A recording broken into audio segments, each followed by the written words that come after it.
Show the coaches your strength.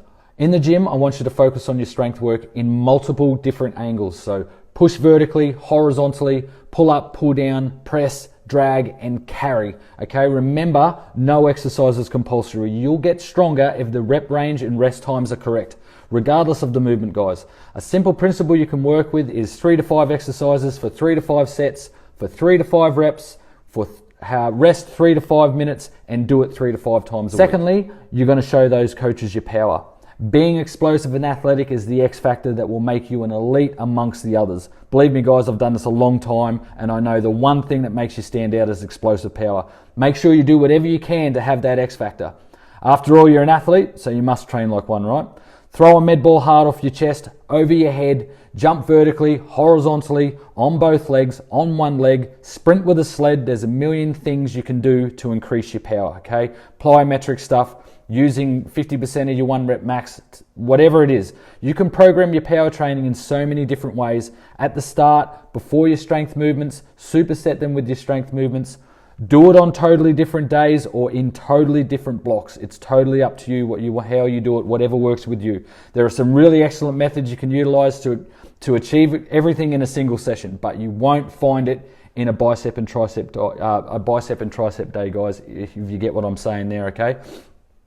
Don't friggin' train like a bodybuilder because you're not one, you're an athlete. Show the coaches your speed, okay? So in amongst all your gym work, you need to get out on the field at least twice a week and work on your acceleration, work on your top speed, and work on your change of direction and your agility, okay? At least twice a week. If you don't train speed regularly, you can't expect to be fast on the day, okay?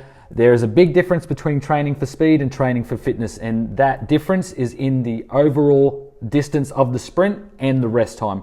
A rule of thumb that I work with is 60 seconds of rest for every 10 meters. So that is for change of direction drills as well. With all the fancy stuff that's out there, guys, it's hard to get mixed up with how to do it. But one thing I'll tell you, that if you're sprinting or doing drills that you want to be more explosive at, you have to do it at 100%. Not 60%, not 80%, 100%, okay? Simple as that. All right, guys, this next one is probably the most important thing you really need to take note of, and that is your fitness. If there's one thing I know is that your lungs need to be on the same level as the level you're trying to reach. If you're the lad that always gasses out after a few tackles, you struggle to reload and D, if you're too busted up to take a hit up when it's your time to have a hit up, you need to fix that, because that shit is not going to cut it at this level of footy. You'll be back at clubland before you know it. Coaches at this level are massive on fitness, so you need to be onto it, okay? If you're fit, and you'll get through more workload in both attack and defense, making those unfit lads who left everything to the last minute, all right, just decided to go and have a go, all right, you're going to make them look like total shit, which is going to make you stand out even more, okay? So I'd recommend that you get out and do your fitness at least twice a week as well, all right? You can hit your fitness stuff on the same days as your speed work. Just do it at the end of your session after all your speed stuff's done, all right? So pretty simple. Do your speed and your fitness stuff all on the same day, and then you're not going to struggle how to get everything in as well as your gym work. Last but not least is don't be a Hogwarts, okay? Coaches obviously want to see you showcase your skills, no doubt about that, but they also want to see how you play in a team. So if you're selfish with the ball, or you're continually sprinting up looking for a whack, leaving gaps in the defense or whatever, it may not have the desired impact you're looking for, right? More importantly, what you do off the ball is just as important as what you do with the ball, okay, in a coach's eyes, all right? The 1%ers matter. You hear that all the time. So make sure you have plenty of chat on the field. Don't be lazy at marker.